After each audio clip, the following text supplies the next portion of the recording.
बोलिए लक्ष्मी नारायण भगवान की जय। नमस्कार, आपके अपने चैनल धार्मिक राह में आपका बहुत बहुत स्वागत है।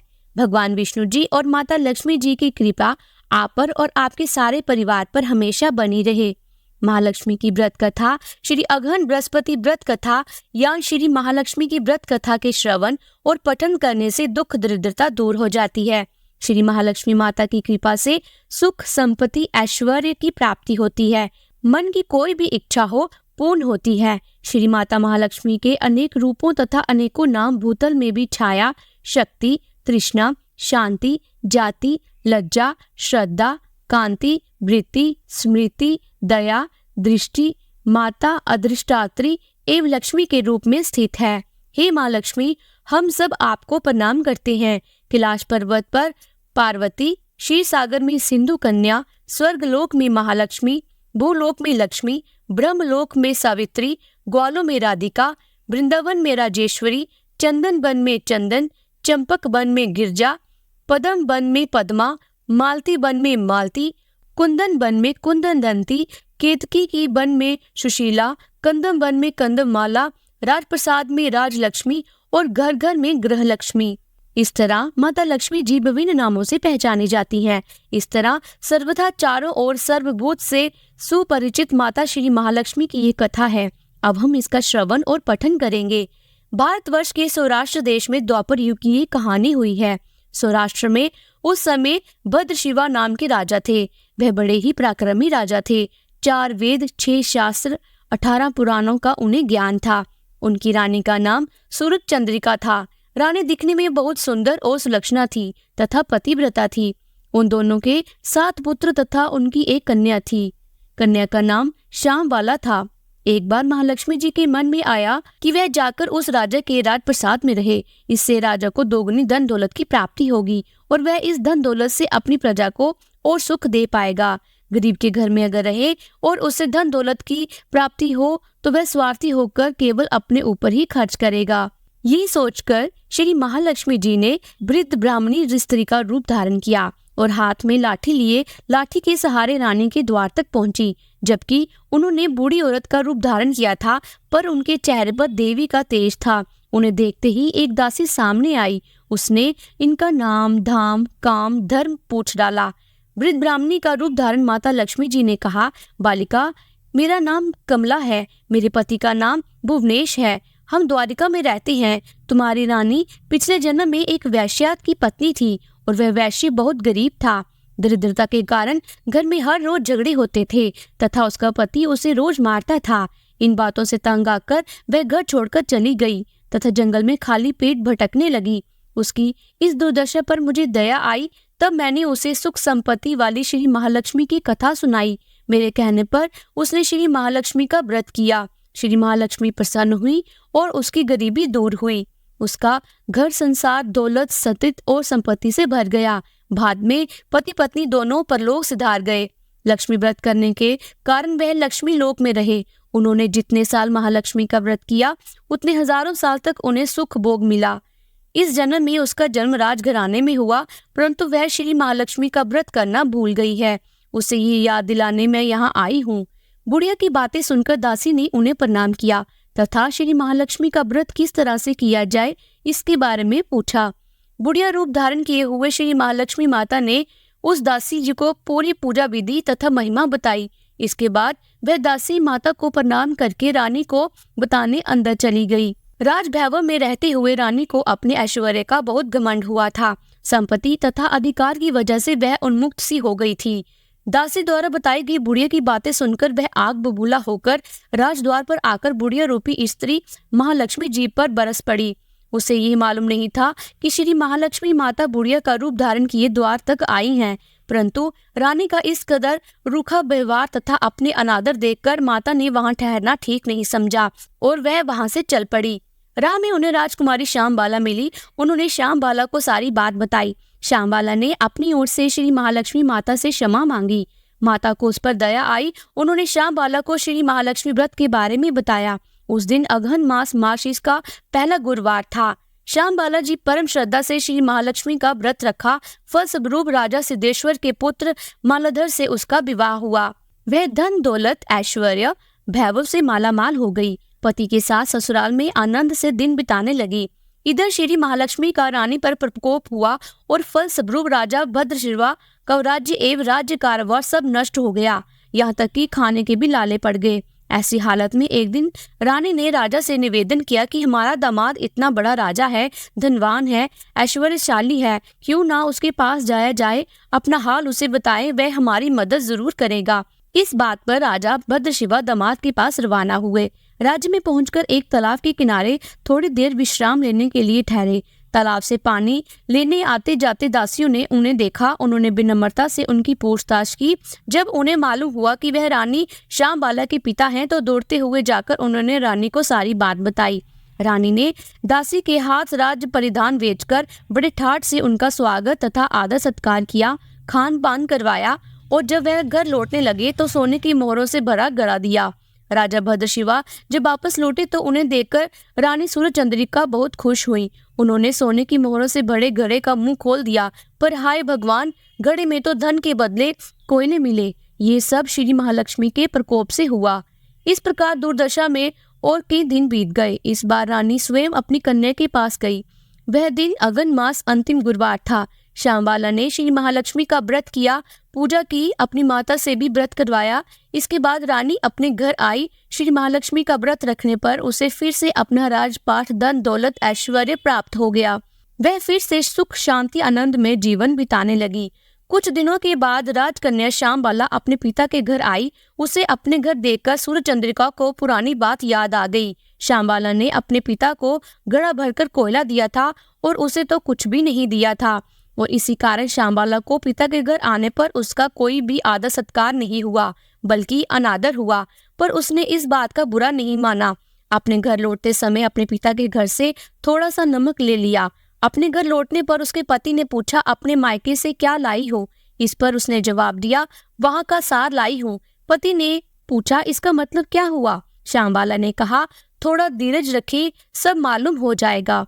उस दिन श्यामबाला ने सारा भोजन नमक डाले बिना बनाया और परोसा। पति ने खाना चखा, सारा खाना नमक बिना था, इसलिए स्वाद नहीं आया।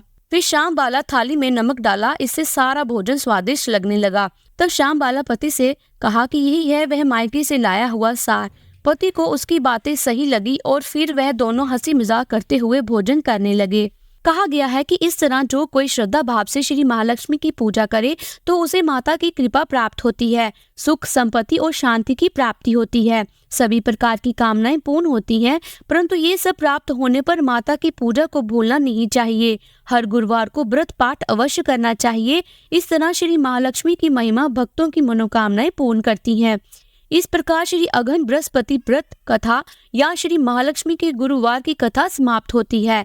हे महालक्ष्मी, जैसे आपने रानी पर कृपा करी, वैसे ही अपने सभी भक्तों पर और सभी पूजा और व्रत करने वालों पर प्रसन्न होना और सब पर अपनी कृपा बनाए रखना। और अब बात करें कि अघन मास के गुरुवार में माँ लक्ष्मी की आराधना किस प्रकार से करनी चाहिए। देखिए, माँ लक्ष्मी की आराधना करने के लिए अघन मास के गुरुवार के दिन सुबह जल्दी उठना चाहिए।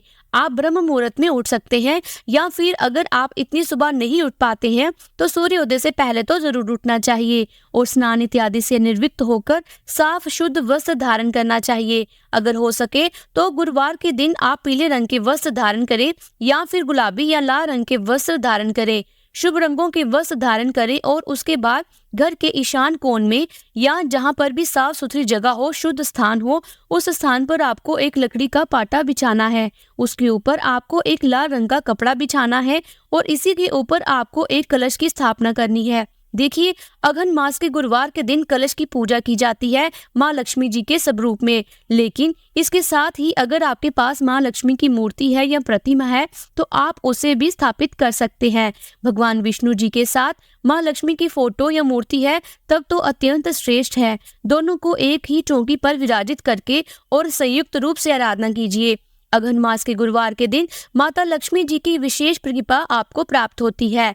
गौरी गणेश की पूजा की जाती है उस दिन और कलश की स्थापना इस व्रत में अत्यंत आवश्यक है। तो कलश के लिए आपको सबसे पहले एक पात्र लेना है। उस पात्र में आपको थोड़ा सा गंगा जल डालना है। शुद्ध जल डालना है। उसके बाद एक सिक्का, सुपारी, साबुत हल्दी और अक्षत पुष्प इत्यादि डालकर कलश तैयार कीजिए। कलश के नीचे आपको थोड़े से चावल रखने हैं। अगर आप पीले रंग के चावल रखते हैं तो अत्यंत श्रेष्ठ होता है, नहीं तो सफेद चावल भी रख सकते हैं। पीले चावल बनाने के लिए चावल में थोड़ा सा हल्दी मिला दीजिए और हल्का सा पानी डालकर, मतलब वो थोड़ा सा पानी डालकर आप चावल को मिला देंगे तो चावल का रंग पीला हो जाता है। इसी चावल को आप कलश के नीचे रख सकते हैं और पूजा में भी प्रयोग कर सकते हैं। गुरुवार के दिन पीले चावलों का विशेष महत्व होता है, तो चावल की ढेरी बनाकर उसी के ऊपर आपको कलश की स्थापना करनी है।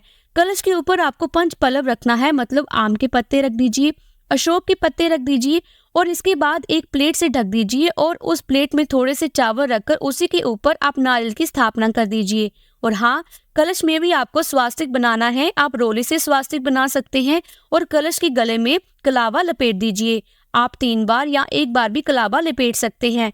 कलश को खाली नहीं रखना चाहिए, उसमें कलावा जरूर बांधना चाहिए। और नारियल के ऊपर भी आपको लाल रंग की एक चुनरी ओढ़नी है, क्योंकि अगन मास के गुरुवार में माँ लक्ष्मी की पूजा कलश के स्वरूप में ही की जाती है।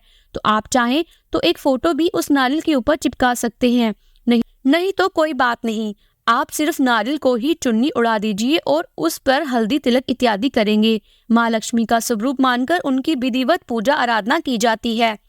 कलश माँ लक्ष्मी की यहाँ पर अपनी मूर्ति रखी है, मतलब चौकी के दाएं तरफ आपको कलश रखना है, चौकी के ऊपर, और वहीं पर आपको एक शुद्ध घी का दीपक प्रज्वलित करना है। और दीपक के नीचे भी आपको थोड़े से चावल जरूर रखने हैं, क्योंकि खाली दीपक नहीं रखा जाता है। तो थोड़े से चावल रखकर और उसी के ऊपर आपको दीपक रखना है। और दीपक को प्रज्वलित करने के बाद सबसे पहले भगवान गणेश जी की पूजा करनी चाहिए। तो अगर आपके पास भगवान गणेश की मूर्ति है तो आप उसे भी स्थापित करके पूजा कर सकते हैं। और अगर मूर्ति नहीं है तो ऐसे में आप एक सुपारी ले लीजिए, सुपारी पर कलावा लपेट दीजिए, एक पान के पत्ते पर थोड़ी सी चावल रखकर इसमें आप इस सुपारी को स्थापित कर दीजिए। ये गणेश स्वरूप को अपने मन में मानकर सबसे पहले पूजा करनी है। जैसे कि आपको थोड़ा सा जल डालना है, उसके बाद थोड़े से पुष्प, अक्ष, तृतीय आदि डालकर 5 उपचार विधि से धूप इत्यादि दिखाकर भगवान गणेश की पूजा कर लीजिए। और भगवान गणेश जी की पूजा करने के बाद आप कलश की पूजा करेंगे। कलश पर धूप, दीप, अक्ष, पुष्प की सभी चीजें अर्पित करेंगे, क्योंकि कलश को ही माँ लक्ष्मी का स्वरूप माना जाता है। इसलिए पूरे विधि विधान से कलश की पूजा कीजिए। और उसके बाद लक्ष्मी और भगवान श्री हरि विष्णु की जो मूर्ति या प्रतिमा आपने स्थापित की है, या सिर्फ माँ लक्ष्मी की मूर्ति भी स्थापित कर सकते हैं, प्रतिमा भी स्थापित कर सकते हैं, जो भी आपके पास उपलब्ध हो उनकी पूजा विधि विधान से कर लीजिए।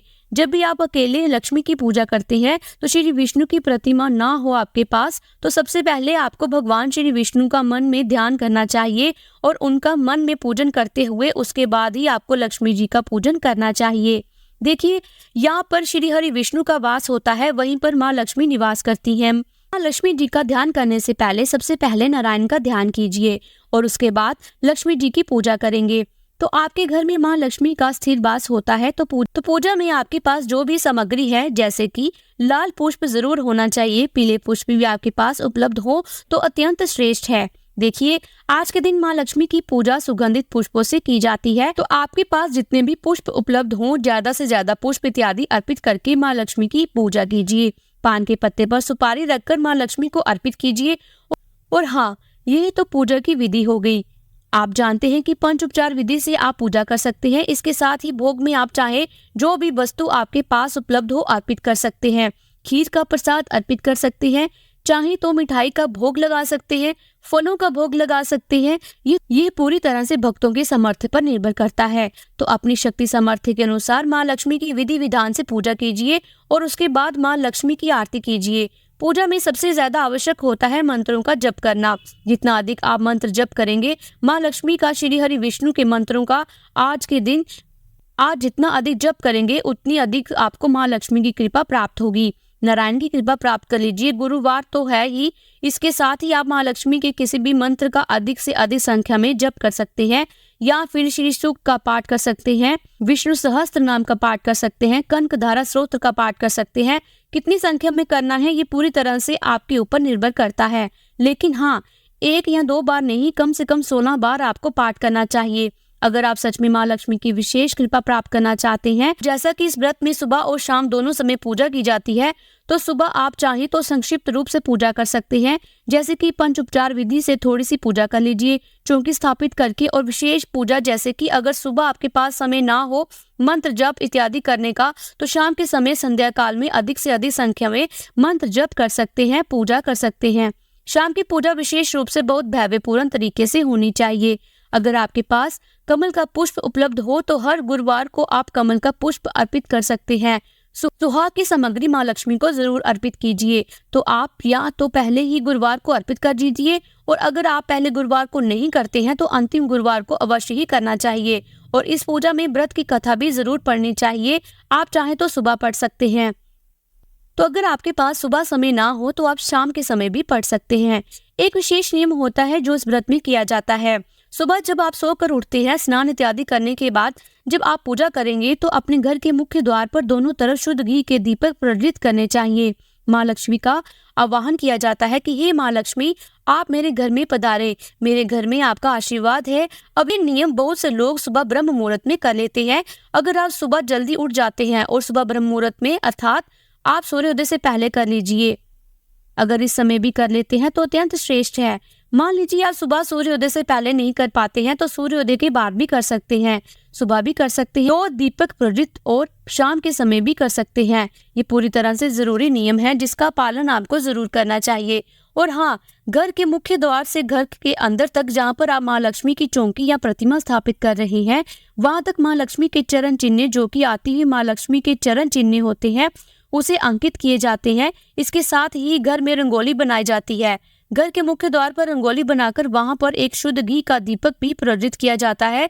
और अगर आपको रंगोली बनानी नहीं आती है तो आप सिर्फ स्वास्तिक के चिन्ह बना दीजिए, लेकिन ध्यान रखिए कि माँ लक्ष्मी के चरण चिन्ह और स्वास्तिक जो आपने बनाए हैं इन पर किसी का पैर ना पड़े, बस इस बात का ध्यान रखना है। और ये निशान आप सुबह भी बना सकते हैं, चाहे तो शाम को भी बना सकते हैं, संध्या पूजा से पहले भी बना सकते हैं, क्योंकि देखिए सुबह इतना समय सबके पास नहीं होता है वह ये सब चीजें कर पाए। तो ऐसे में आप दिन में कर सकते हैं। जब सुबह के काम से आप फ्री हो जाते हैं तो उसके बाद दिन में ये सारी पूजा की तैयारी भी कर लीजिए और शाम के और विधिवत महालक्ष्मी की पूजा आराधना कीजिए। दिन भर आपको व्रत रहना होता है। व्रत में आप फलाहार कर सकते हैं। सुबह के समय जैसे पूजा कर लेते हैं उसके बाद से आप फलाहार कर सकते हैं, और शाम के समय आप चाहें तो भोजन कर सकते हैं। अब बहुत से भक्त शाम को मीठा भोजन करते हैं, लेकिन कई भक्त सेंधा नमक का भी प्रयोग करते हैं। वैसे प्रयास करना चाहिए कि शाम के समय भोजन में नमक अगर आप ना लें तो ज्यादा अच्छा होगा। और शाम के समय पूजा करने के बाद चौकी नहीं हटानी चाहिए, क्योंकि आप अगले दिन हटाएंगे, मतलब अगले दिन जब आप उठेंगे शुक्रवार के दिन, तब स्नान इत्यादि कर लीजिए और फिर आप विधि से चौकी पर जो माँ लक्ष्मी जी विराजे थे उनकी पूजा कर लीजिए, आरती कीजिए। उसके बाद से आप चौकी हटा सकते हैं। आप चौकी पर रखी हुई सामग्री का क्या करना है, देखिए कलश के नीचे जो हम चावल रखते हैं वह आप पक्षियों को डाल दीजिए। कलश में जो पानी है वह आप तुलसी की क्यारी में या फिर किसी पौधे में डाल सकते हैं। कलश में जो सामग्री आपने प्रयोग की है, जैसे कि आप कलश में सिक्का, सुपारी, ये सब चीज डालते हैं, उन्हें निकाल कर रख दीजिए। अगली बार फिर से आप इनका प्रयोग कर सकते हैं, मतलब अगले गुरुवार को। और नारियल चुन्नी, ये सब चीजें आपको प्रत्येक गुरुवार को इसी नारियल का प्रयोग करेंगे। आपको बार बार नारियल या चुन्नी खरीदने की आवश्यकता नहीं है। चौकी पर जो कपड़ा आपने बिछाया है ये भी आप प्रत्येक गुरुवार को प्रयोग कर सकते हैं। आप अभी उठा लीजिए, धोकर रख दीजिए, अगली बार पूजा में फिर इसका प्रयोग कर सकते हैं। और माँ लक्ष्मी की मूर्ति, प्रतिमा जो भी आपने वहां रखी है वहां से उठाकर वापस यथास्थान अपने घर के मंदिर में रख दीजिए, जहां जैसे विराजित है वैसे ही रख दीजिए। और हाँ, एक बात और, व्रत नहीं कर पाते हैं किसी भी कारण से, तब भी आप पूजा आराधना कर सकते हैं, चौकी लगाकर भी पूजा कर सकते हैं। बिल्कुल विधि विधान से सारी पूजा जैसे मैंने बताई है आप कर सकते हैं। सात्विक भोजन रखिए, मतलब के दिन लहसुन प्याज का त्याग करके शुद्ध और सात्विक भोजन करके आप दोनों समय की पूजा कर सकते हैं। माँ लक्ष्मी की विशेष कृपा प्राप्त कर सकते हैं। तो व्रत करते हैं अत्यंत श्रेष्ठ है, व्रत नहीं करते हैं तो भी पूजा जरूर कर लीजिए। अगर आप चाहते हैं कि माँ लक्ष्मी का स्थिर वास आपके घर में हो, अगर आप व्रत नहीं करते हैं तो भी आपको पूजा जरूर करनी चाहिए। सुबह शाम दोनों समय आप माँ लक्ष्मी के मंत्रों का जप कर सकते हैं यथासंभव। और और मान लीजिए आप इस प्रकार से चौकी लगाकर पूजा कर पाते हैं, व्रत कर रहे हैं, तब आपको चौकी लगाना अत्यंत आवश्यक है। लेकिन अगर आप व्रत नहीं कर रहे हैं तो बिना चौकी लगाए भी अपने घर के मंदिर में बैठ जाइए, हाथ पांव मुंह धोकर शाम के समय और सुबह भी, और महालक्ष्मी के मंत्रों का अधिक से अधिक जप कीजिए। माँ लक्ष्मी का अपने घर में आवाहन कीजिए, इससे भी माँ लक्ष्मी जी का घर आपके घर में स्थित वास होता है। अगर आपको आज की वीडियो थोड़ी सी अच्छी लगी हो तो वीडियो को लाइक कर दीजिए, क्योंकि इससे हमें ये पता चलता है कि आपके लिए वीडियो कितनी उपयोगी है। और इस वीडियो को ज़्यादा से ज़्यादा शेयर कीजिए, और चैनल पर पहली बार आए हैं तो चैनल को सब्सक्राइब कीजिए और बेल आइकन को प्रेस कीजिए। जल्द ही मिलती हूँ आपसे अगली एक नई वीडियो के साथ। तब तक के लिए जय श्री कृष्णा।